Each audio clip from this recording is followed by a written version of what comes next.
Hello বন্ধুরা, আজকে হতে চলেছে পালিয়ে বিয়ে।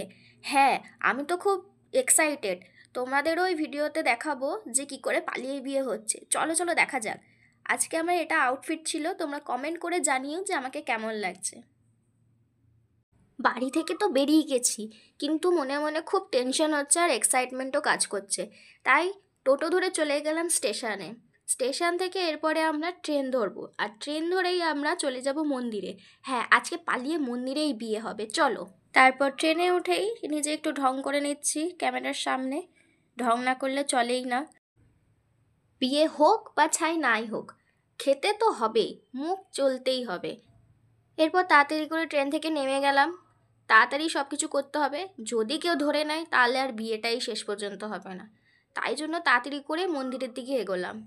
মন্দিরে ঢোকার পথে এরকম অনেক দোকান ছিল যেখানে পুজোর সামগ্রী বা বিয়ের সামগ্রী সবই পাওয়া যাচ্ছিল।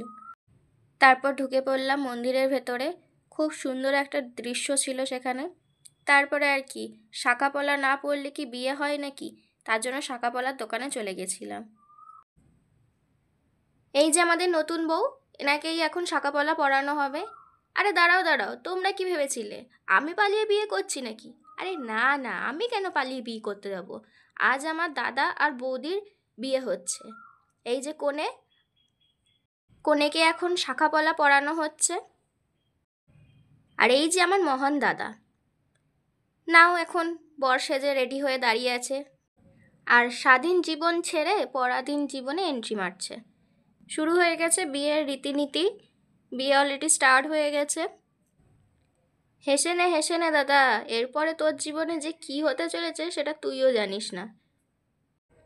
ফাইনালি সেই সিচুয়েশনটা চলে এসেছে। এত বছরের ভালোবাসা আজ পূর্ণতা পাচ্ছে। এই সময়ে আর হাসি মজা করব না, কারণ এই সময়টা খুবই স্পেশাল হয়ে থাকে দুজনের। খুবই ভাল লাগছিল বৌদিকে দেখতে সিঁদুর পরে। আর দাদা তো তর্স হয়েছিল না সিঁদুর পরানোর জন্য। নাকে তো সিঁদুর ফেলতেই হবে, এটা বৌদির আবদার ছিল। আর শেষ পর্যন্ত নাকি সিঁদুরটা পড়েছিল। দুজনকে দেখতে খুবই মিষ্টি লাগছিল। তারপরে বিয়ের যে নিয়মকানুনগুলো ছিল সেগুলো আস্তে আস্তে সব কিছু পুরোহিত মশাই করে দিচ্ছিল। তারপরে অগ্নিদেবকে সাক্ষী রেখে ওরা 7 পাকে ঘুরে তাদের বিয়েটা সম্পূর্ণ করে নিল।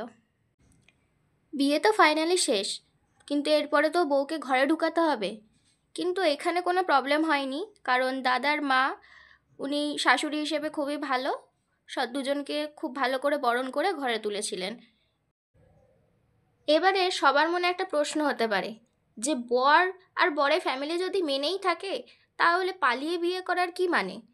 সবাইকে জানিয়েই তো বিয়ে করতে পারতো, বড় করে ঘটা করে বিয়ে করতে পারতো। এভাবে মন্দিরে গিয়ে বিয়ে করার কি দরকার ছিল? হ্যাঁ, এটা হতেই পারতো যদি মেয়ের বাড়ি থেকে সবাই রাজি থাকতো। আমাদের ছেলেদের বাড়ির থেকে কারোর কোনো আপত্তি ছিল না, কিন্তু মেয়েদের বাড়ি থেকে আপত্তি ছিল। মেয়ে টানা 3 বছর ধরে তার ফ্যামিলিকে অনেক বোঝানোর চেষ্টা করেছে যে সে একটা ছেলেকে ভালোবাসে এবং তার সাথেই বিয়ে করতে চায়, কিন্তু মেয়ের বাড়ি থেকে সেটা কোনোদিনই মেনে নেয়নি। কেন জানি না, এখনো পর্যন্ত সমাজে অনেকেই মনে করে যে পয়সাওয়ালা লোকদেরকে বিয়ে করলেই একমাত্র মেয়েরা সুখী হতে পারে।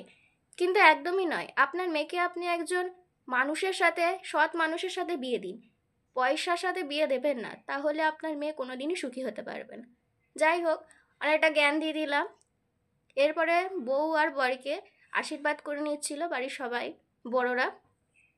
বউ আর বর সবাই খুবই খুশি ছিল বাড়িতে এসে। এখন ওদের জীবনে বড়দের আশীর্বাদ খুবই প্রয়োজন। আপনারা ওদেরকে আশীর্বাদ করবেন যাতে ওদের বৈবাহিক জীবনটা খুবই সুখের হয়। তারপর নিয়ম মেনে সবই করা হয়েছে, যা যা করণীয়। কিন্তু যদি দুপক্ষে রাজি থেকে এই বিয়েটা হতো তাহলে হয়তো আরও সুন্দরভাবে এই বিয়েটা সম্পন্ন হতো। কিন্তু কিছু করার নেই, কিছু কিছু ক্ষেত্রে আমাদের জীবনে এমন জিনিস হয়ে যায় যে আমরা ভেবে উঠতে পারি না, এক ভাবি আর এক হয়ে যায়।